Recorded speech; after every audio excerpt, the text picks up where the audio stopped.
कळंब तालुक्यातील थाळेगावात हजारो ब्रास रेतीसाठा जमा झाला कसा?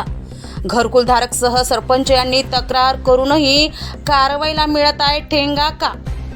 घरकुलासाठी घाट झाला होता लिलाव, मात्र ट्रॅक्टरलाच होती परवानगी. टिप्पर ही रेतीची करत आहे अवैध वाहतूक. घरकुल सोडून अवैध रेती साठा जमा करणारा हा मात्र कोण व महसूल विभागाचे डोळे झाक का? कळंब तालुक्यातील थाळेगाव परिसरात हजारो ब्रास रेती साठा साठवलाय. दत्त रोडच्या एका लॉन मागे हजारो ब्रास रेती असताना महसूल विभागाने डोळे झाक केले.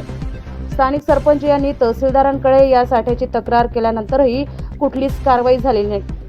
त्यामुळे स्थानिक यंत्रणेवर प्रश्नचिन्ह उपस्थित होत आहे. कळंब तालुक्यात शासनाने घरकुलसाठी घाट लिलाव करून रेती उपलब्ध केली, मात्र त्यातली हजारो ब्रास रेती व्यावसायिकांच्या घशात घातली गेली. परसोडी बुद्रुकच्या घरकुल घाटातून ट्रॅक्टरला परवानगी असताना त्यातून दिवसाढवळ्या हजारो ब्रास रेती टिप्परच्या साहाय्याने आणल्या जात आहे.